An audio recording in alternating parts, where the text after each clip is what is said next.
Welcome back, you beautiful architects of your own chaos. I've been waiting for you to arrive here, to this exact moment, because something needs to be said out loud. Something they prayed you'd never figure out. See, while you were busy trying to heal, trying to move forward, trying to be the bigger person, they were in the shadows, orchestrating something so calculated, so deliberately cruel, that if I told you everything right now, your hands would start shaking. I'm not talking about the betrayal you already know about. I'm not talking about the lies you've already uncovered.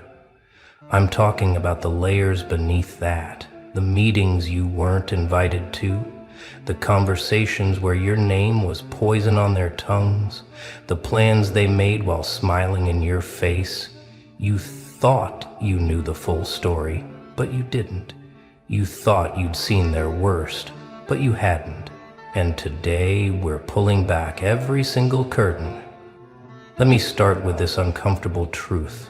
While you were struggling, while you were doubting yourself, while you were asking yourself what you did wrong, they were laughing. Not publicly, not where you could see, but in those private group chats, in those late night phone calls, in those casual coffee meetups where your name became the entertainment. They dissected your pain like it was a Netflix series they were binge-watching. They analyzed your breakdown like amateur psychologists with popcorn. They screenshotted your vulnerable moments and passed them around like trading cards.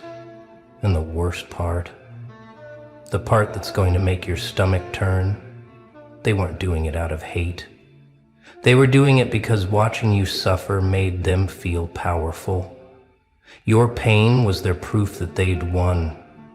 Your confusion was their victory lap. Your silence was their applause. But here's where it gets darker, where it gets truly disturbing. They didn't just talk about you. They actively worked to keep you isolated, to keep you questioning yourself, to keep you trapped in that mental prison they built around you. Every time you started to heal, they'd send a message, a reminder, a carefully crafted sentence designed to rip the wound open again. Every time you started to find your footing, they'd spread another rumor, plant another seed of doubt, manufacture another crisis. And they did it so subtly, so strategically, that you blamed yourself for not being able to move on. You thought you were the problem. You thought your healing was taking too long. You thought you were too sensitive, too damaged, too broken. But the truth is, they were actively sabotaging your recovery because your healing threatened their narrative. If you got better, if you thrived, if you proved them wrong, their entire story would collapse. Now let's talk about the manipulation tactics they used, the psychological warfare they waged without you even realizing it was happening. They used something called covert antagonism, where they'd hurt you while positioning themselves as innocent, concerned, or even helpful. They'd ask how you were doing with that tone that suggested you were falling apart. They'd offer advice that was actually criticism wrapped in false concern. They'd bring up your past mistakes disguised as trying to help you learn from them. Every interaction was a trap. Every conversation was a minefield.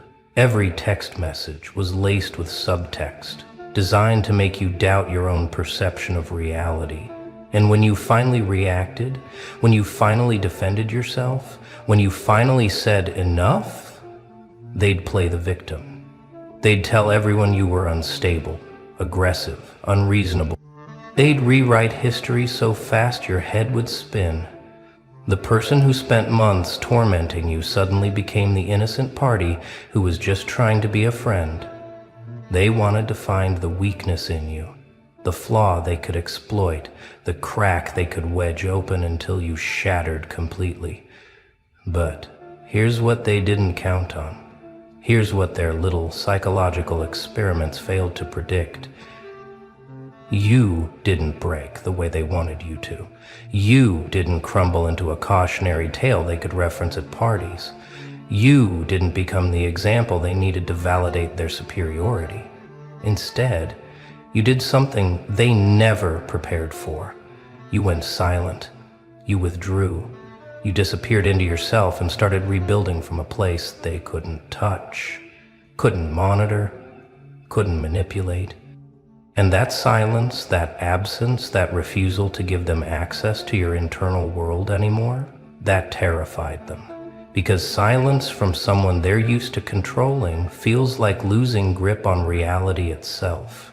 Let me tell you what happened in those rooms you weren't in, those conversations where your name echoed like a curse word. They convinced themselves they were the heroes of this story, that everything they did was justified because you deserved it somehow. They built an entire mythology around your character, painting you as the problem, the drama, the chaos. And the most twisted part is they started believing their own lies. They genuinely convinced themselves that you were the toxic one, that you were the manipulator, that you were the source of all dysfunction in the group.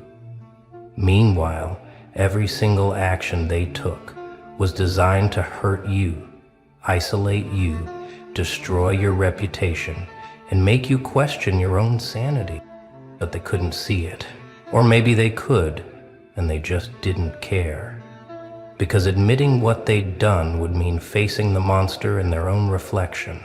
And most people aren't brave enough for that kind of honesty. Here's something they never told you, something they deliberately kept hidden. There were people who wanted to reach out to you, who knew what was happening was wrong, who felt guilty about participating in your destruction.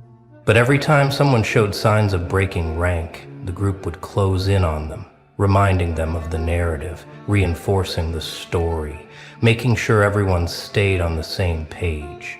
It was a cult mentality where questioning the group's version of events meant becoming the next target. So those people stayed silent even though their conscience was screaming. They watched you suffer alone because protecting themselves felt more important than protecting the truth. And now that time has passed, some of them lay awake at night thinking about what they participated in, what they allowed to happen, what they could have stopped if they'd had courage. But courage in the moment is rare, and retrospective guilt is cheap. Let's get into the gaslighting, because that's where they really excelled, where they turned psychological manipulation into an art form. Gaslighting isn't just lying, it's making you doubt your own memory, your own experiences, your own perception of reality. They'd do something cruel, then deny it happened. They'd say something vicious, then claim you misunderstood. They'd hurt you deliberately, then act confused when you were upset, as if your pain was irrational, oversensitive, imaginary. And over time, this constant denial of your reality started to fracture your relationship with truth itself. You stopped trusting your instincts. You started second-guessing your memories. You began to wonder if maybe you were crazy, if maybe you were making things up, if maybe you were the problem after all. That was the goal. They wanted you unstable, uncertain, dependent on their version of events because that gave them power. Your confusion was their control.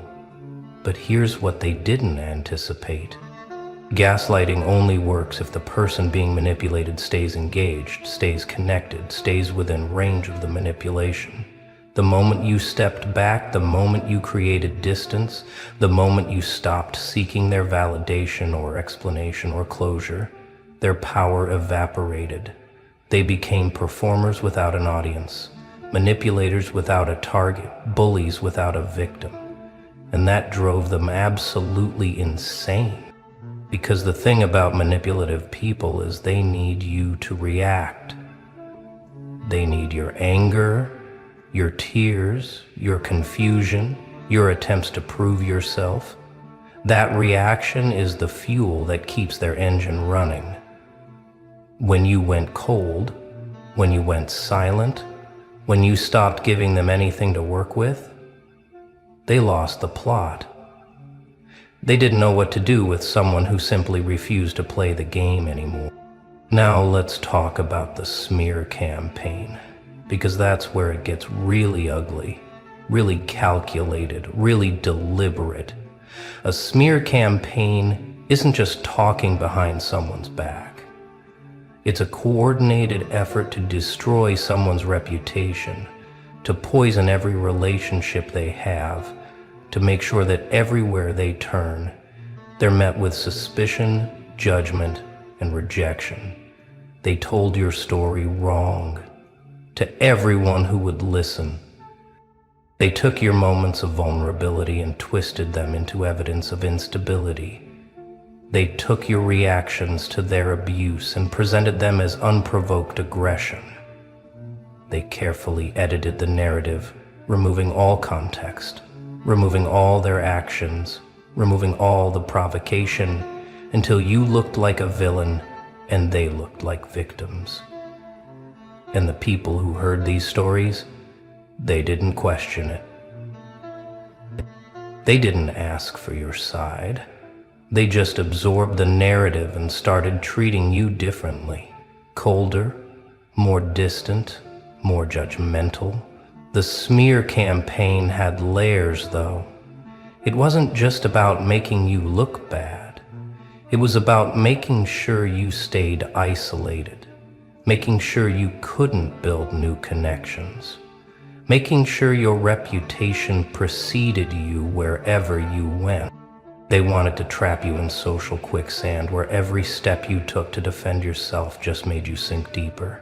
Because here's the sick truth about smear campaigns: the target looks guilty no matter what they do. If you defend yourself, you look defensive. If you stay silent, you look guilty. If you get emotional, you look unstable. If you stay calm, you look cold. There's no winning move, no right response, no way out of the trap they've built. And they know that. That's why they do it. Because it's not about truth, it's about control. It's about making sure you never recover, never rebuild, never escape the shadow of the reputation they've constructed for you. But here's the thing about smear campaigns that manipulators always forget. Truth has a way of surfacing. Not immediately, not conveniently, but eventually. Eventually, people start noticing patterns. They start seeing the same behavior directed at someone new.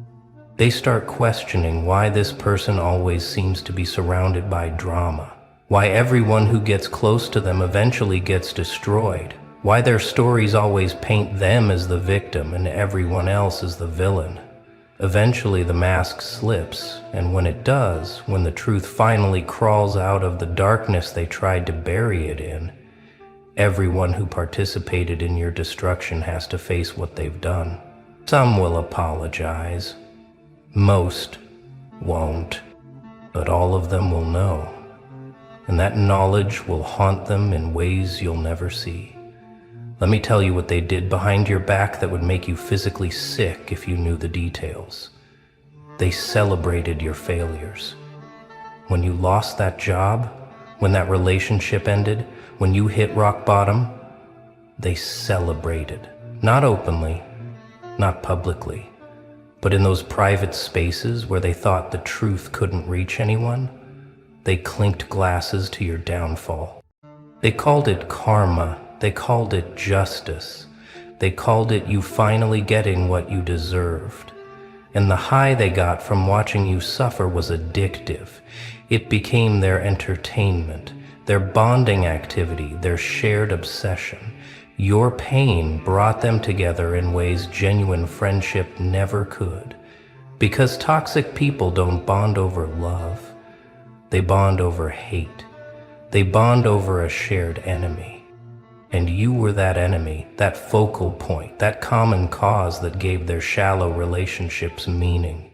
They also did something particularly cruel that I need you to understand. They reached out to people in your life, people you cared about, people you trusted, and they poisoned those relationships before you even knew there was a problem. They'd have casual conversations where they'd drop little comments, little concerns, little observations about your behavior that planted seeds of doubt. They'd say things like, "I'm worried about them. They haven't been themselves lately." Or, "I don't know if you've noticed, but they've been acting really strange." Or, "I hate to say this, but I think they might be dealing with some serious issues." And these comments, delivered with false concern and manufactured worry, slowly eroded the trust other people had in you.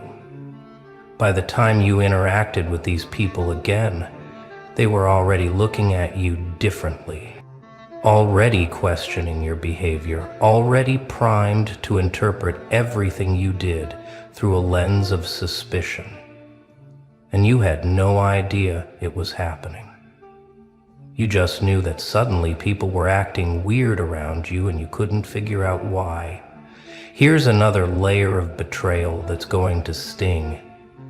Some of the people who were closest to you, some of the people you trusted most, were feeding information back to your enemies.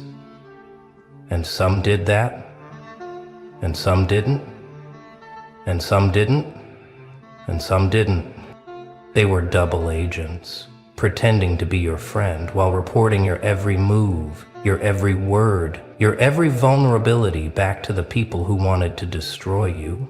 Every time you confided in them, thinking you finally had someone safe to talk to, they were screenshotting your messages, recording your conversations, taking mental notes to share later.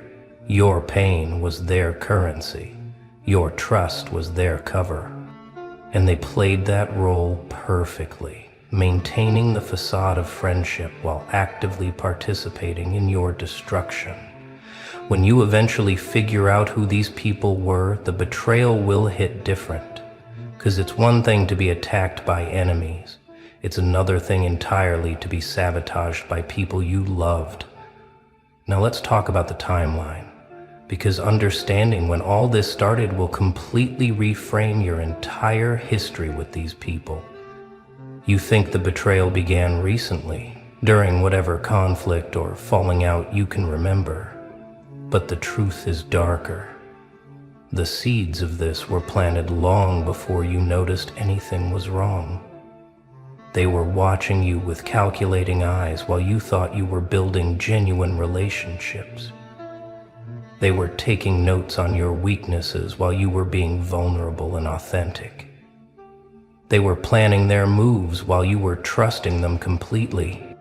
The betrayal didn't start when it became visible. It started in those quiet moments when you felt safe, when you let your guard down, when you believed you'd found your people. That's when they were gathering ammunition. That's when they were building their case. That's when they were preparing for the day they'd need to destroy you.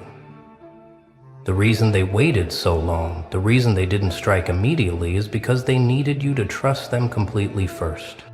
They needed you so deeply embedded in the relationship, so dependent on their validation, so convinced of their loyalty that when they finally pulled the rug out, the fall would be devastating. This wasn't impulsive cruelty. This was premeditated psychological warfare. They studied you like a subject, learned your patterns, identified your triggers, mapped your emotional landscape, and then used all that knowledge against you when the time was right. And the time became right the moment you posed a threat, the moment you started outgrowing them, the moment your light started shining too bright for their comfort. Because people like this can't handle being outshined. They can't handle watching someone they once felt superior to start leveling up. Your growth was their trigger. Your evolution was their declaration of war. Let's address the fake apologies, because some of them eventually reached out with what looked like remorse, but was actually manipulation, wearing a sorry mask. They didn't apologize because they felt guilty. They apologized because they needed to control the narrative, because they saw you moving on and thriving without them, because your absence was making them look bad. The apology wasn't for you. It was for their reputation. It was damage control. It was an attempt to rewrite history so they didn't look like the villain in your story. And the apology probably came with conditions, with explanations that somehow made it your fault too, with requests that you understand their perspective, with suggestions that maybe everyone was wrong, with pressure to just move on and let it go. But a real apology doesn't come with conditions. A real apology doesn't make excuses. A real apology doesn't try to share the blame. So when you received those words that looked like accountability but felt hollow, that's because they were. They were manipulation, dressed up as healing. Here's something truly disturbing that I need you to understand about their psychology. They genuinely believe they're good people. Despite everything they've done, despite the calculated cruelty, despite the coordinated destruction, they've convinced themselves they're the heroes of this story. They've reframed every malicious action as justified response. They've reinterpreted every moment of cruelty as necessary consequence. They've rebuilt the entire narrative in their minds until they're the victims and you're the villain. This isn't conscious lying. This is cognitive dissonance so powerful it rewrites reality, because admitting what they've really done would shatter their self-image completely. So instead, they double down. They commit harder to the lie, they build elaborate justifications, and they sleep at night believing they did nothing wrong. That's the truly terrifying part. Not that they're evil people who enjoy causing pain, but that they're so deeply self-deceptive they can't even see their own monstrosity. Now let's talk about what you should actually do with this information, because awareness without action is just painful knowledge. First, understand that you don't need to confront them. You don't need to expose them. You don't need to make them admit what they did or understand the damage they caused. That's not closure. That's giving them more access to you, more opportunity to manipulate, more chances to twist the narrative. Real closure is internal. It's accepting that these people showed you exactly who they are, believing them, and walking away without looking back. It's understanding that some people are so committed to their delusions that trying to make them see truth is like trying to convince someone they're dreaming while they're still asleep. You can't do it, and you'll just exhaust yourself trying. So instead, you close the door. Not with anger, not with explanations, just with finality. You block them everywhere, like the title suggests, not out of bitterness, but out of self-preservation. Because every avenue of contact is an avenue for continued manipulation. Second, you need to grieve the relationship you thought you had, not the relationship that actually existed. You're mourning a fiction, a fantasy, a version of these people that never truly existed except in your imagination and their performance. The real them, the them that was orchestrating your destruction while smiling in your face, that person was always there. You just couldn't see it because you were looking at them through the lens of trust and love. Ah, there you are. Come closer. Yeah, you, the one who thought nobody saw, the one who's been moving through this world like a ghost carrying gifts nobody asked for, the one who helped without hashtags, who gave without receipts, who showed up without cameras rolling. You thought you were invisible, didn't you? You thought your kindness was falling into a void, evaporating the moment it left your hand. But here's what you didn't know, couldn't know, weren't supposed to know yet. Someone has been watching, not with judgment, not with suspicion, but with the kind of attention reserved for rare things. And after all this time, after all those silent acts you performed when no one was looking, They've decided it's time.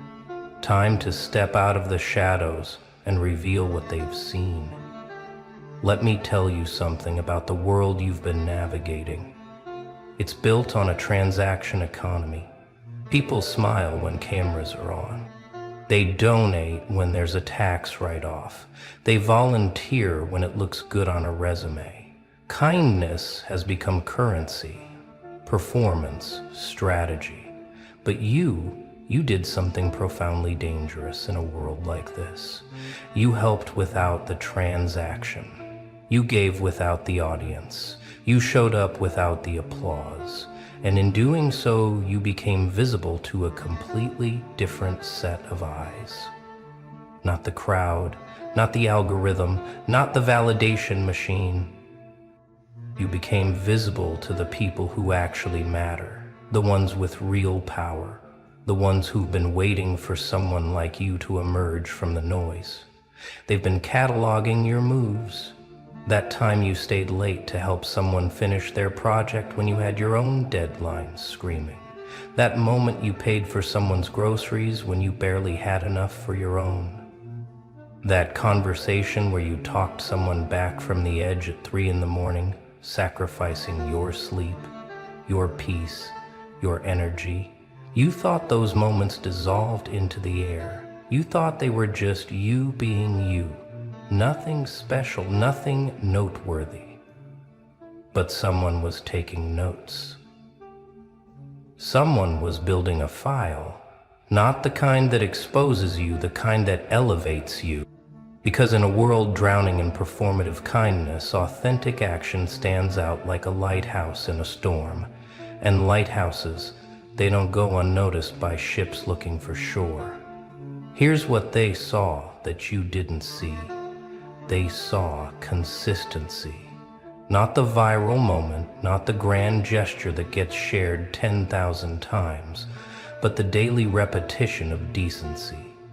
They saw you choose kindness when you were tired, when you were broke, when you were heartbroken yourself.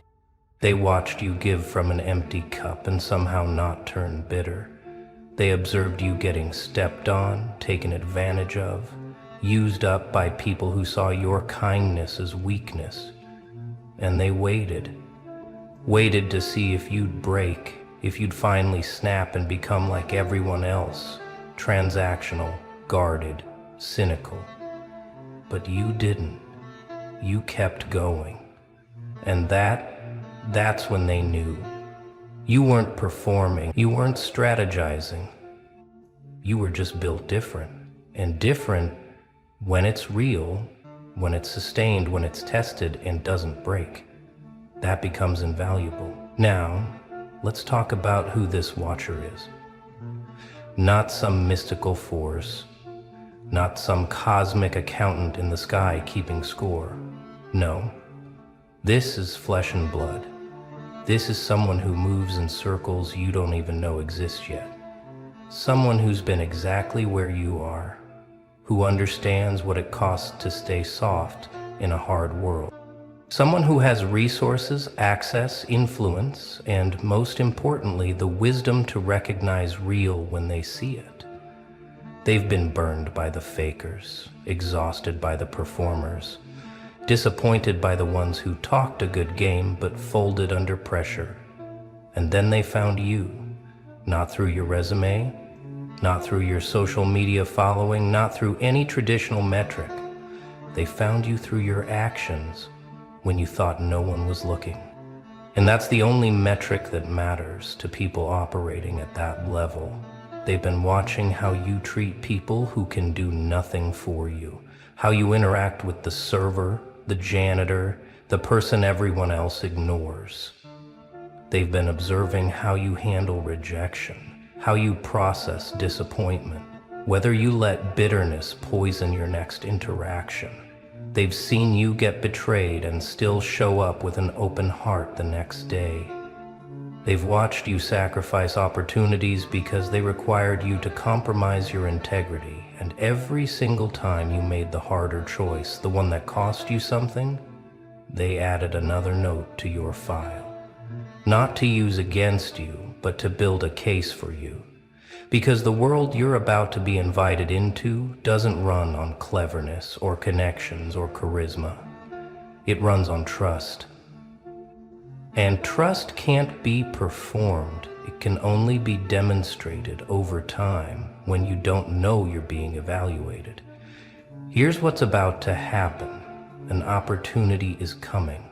Not the kind you apply for, not the kind you network your way into, the kind that finds you. It might look like a random conversation, a chance encounter, an unexpected message.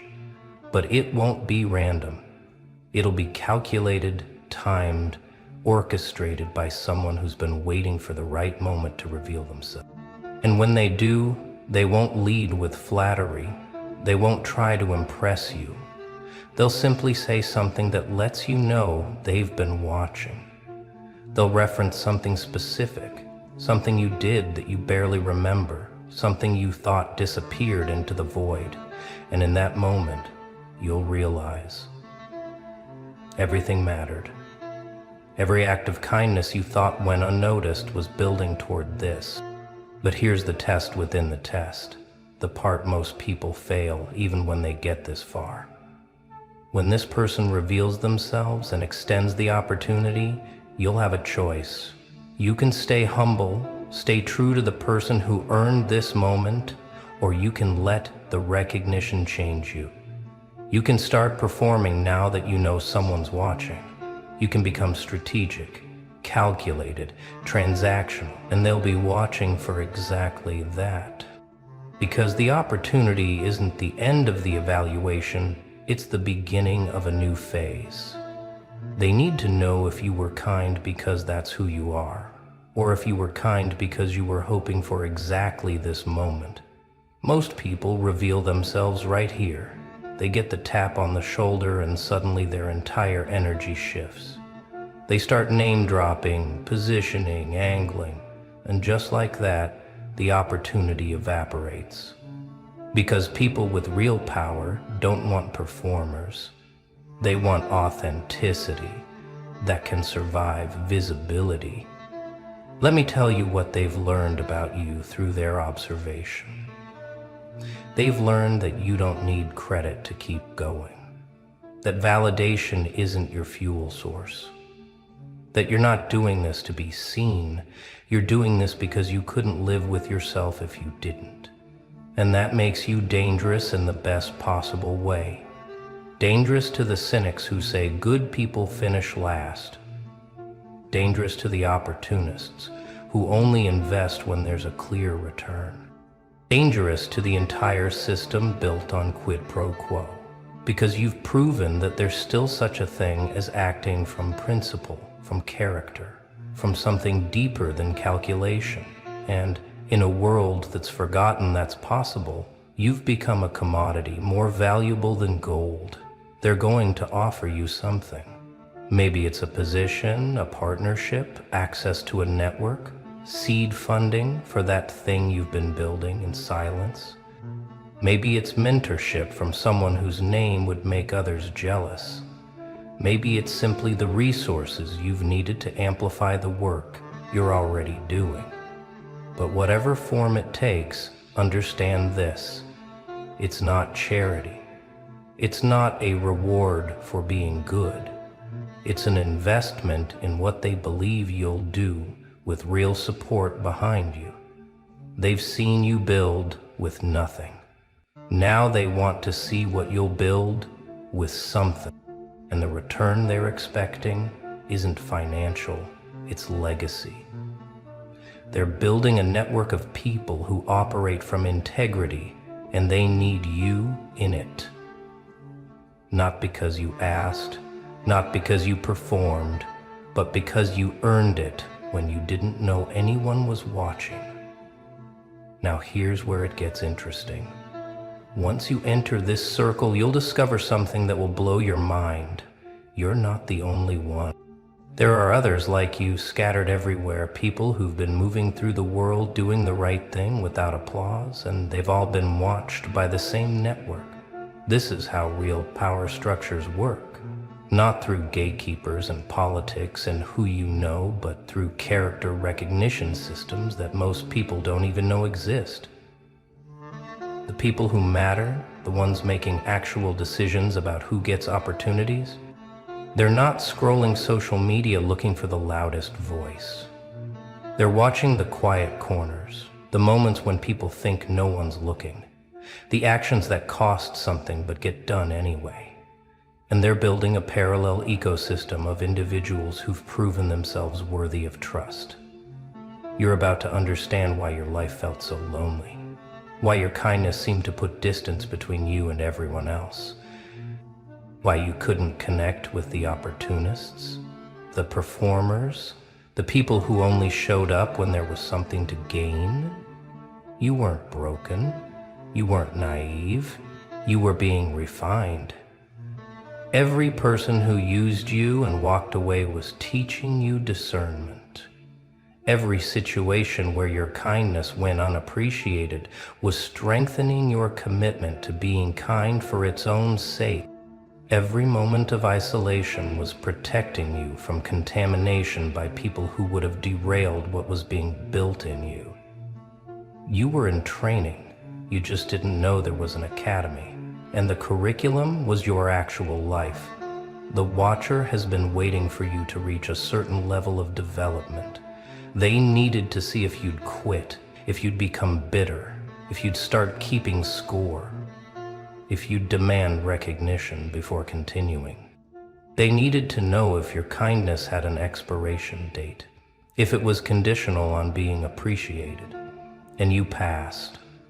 Not because you're perfect, not because you never struggled, but because even in your struggle, even in your doubt, even in your exhaustion, you kept choosing the harder right over the easier wrong. And that consistency under pressure, that's what they've been hunting for. Because the role they're preparing you for, the platform they're about to give you, it's going to bring pressure you can't imagine yet. And they need to know you won't crack. Here's what most people don't understand about opportunities that come from being watched. They're not about what you'll do for the Watcher.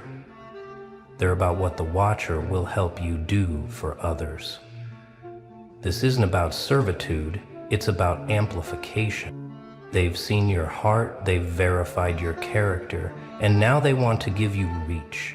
Because kindness at scale, when it's backed by resources and guided by wisdom, that changes everything.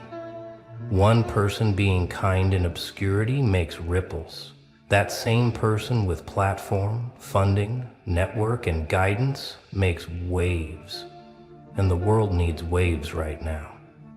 It needs people who won't be corrupted by visibility, who won't change when the cameras turn on, who'll stay true when they finally have the power to do real damage if they chose wrong.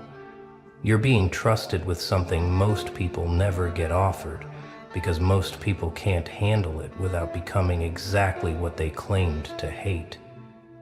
They're going to give you a choice, though. Not everyone who gets watched gets tapped.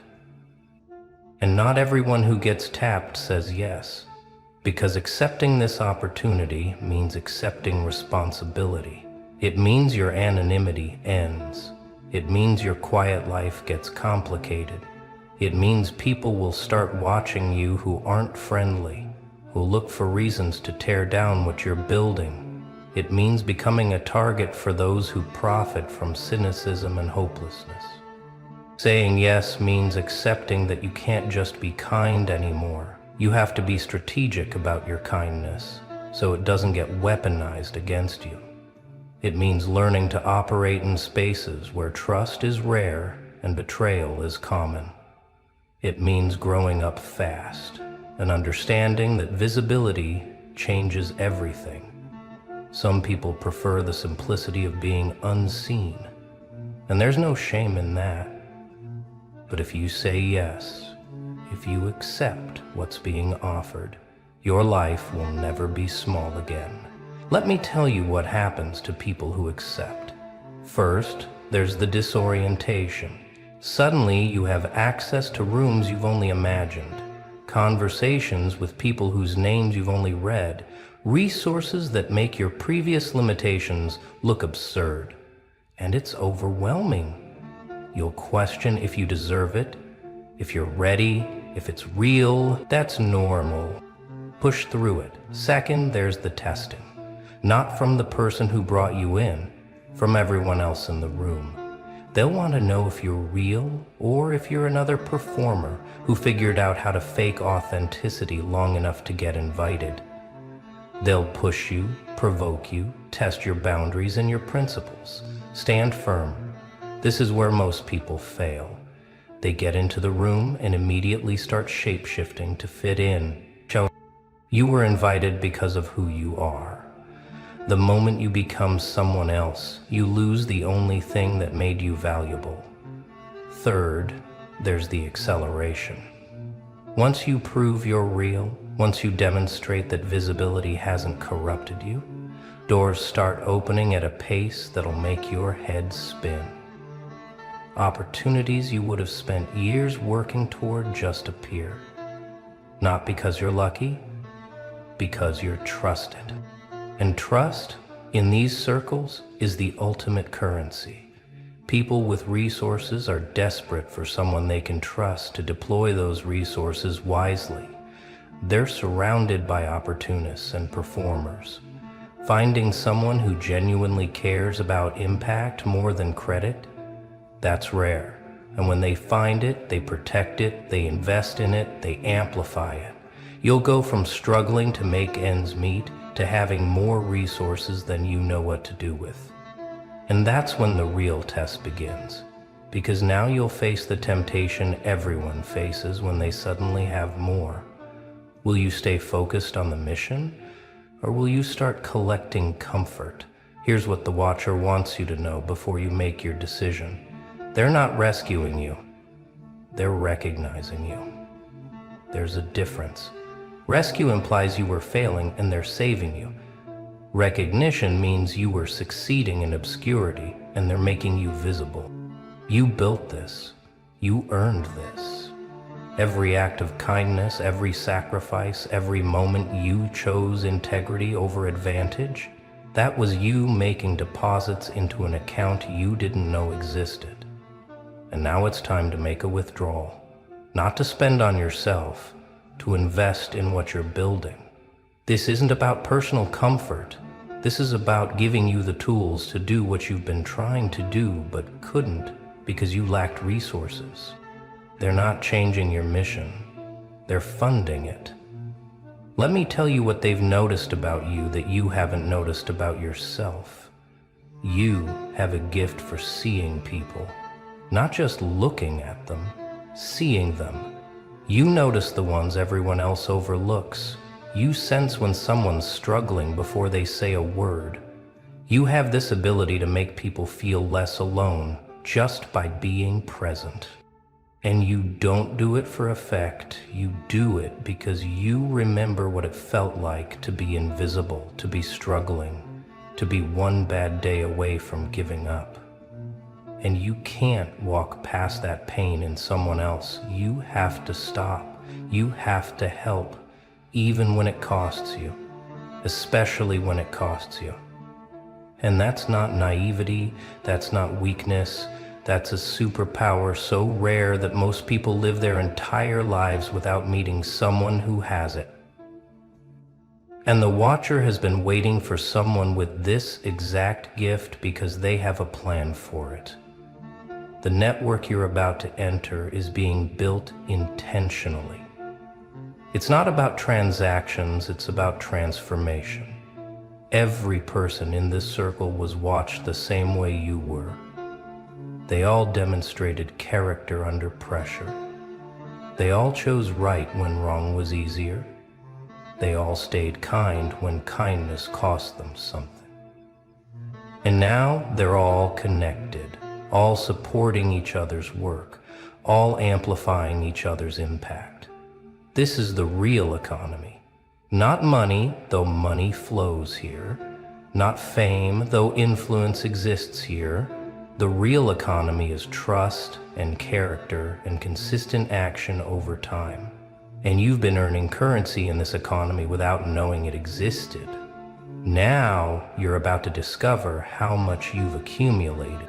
Here's what's going to challenge you most. When you enter this space, you're going to meet people who are further along than you, who've been building longer, who have more resources and more reach.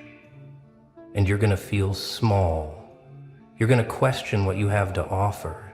You're going to wonder if you belong. Push through that, because what you don't see yet is that they've been exactly where you are. They remember the disorientation, the imposter syndrome, the fear that they'll be exposed as not good enough, and they're going to help you through it the same way someone helped them. This is how the network perpetuates itself. Not through gatekeeping, through mentorship, not through competition, through collaboration. Everyone who gets invited in was watched being kind in obscurity. And everyone who stays gets invested in watching for the next person emerging from the shadow. The watcher is going to tell you something when they reveal themselves that you need to hear. They're going to say, "I've been where you are. I know what it costs to stay good in a world that punishes goodness. I know what it's like to wonder if anyone notices, if any of it matters, if you're just wasting your time being decent." And I'm here to tell you, it all mattered. Every single act, every sacrifice, every moment of kindness that seemed to disappear into nothing. It was all building toward this. Not as a reward, as a responsibility. Because now you know. You know someone's watching. You know your actions have consequences beyond what you can see. You know that the way you move through the world matters to people you haven't met yet. And you can never unknow that. From this moment forward, you'll move differently. Not because you're performing, because you're aware. Aware that character is always being evaluated. Aware that kindness is always being cataloged. Aware that you're not invisible. You're just being watched by the right people. Here's the part that's going to mess with your head. Once this happens, once the watcher reveals themselves and extends the opportunity, you're going to look back at your life and see patterns you missed. You're going to remember moments that seemed random, but now look orchestrated.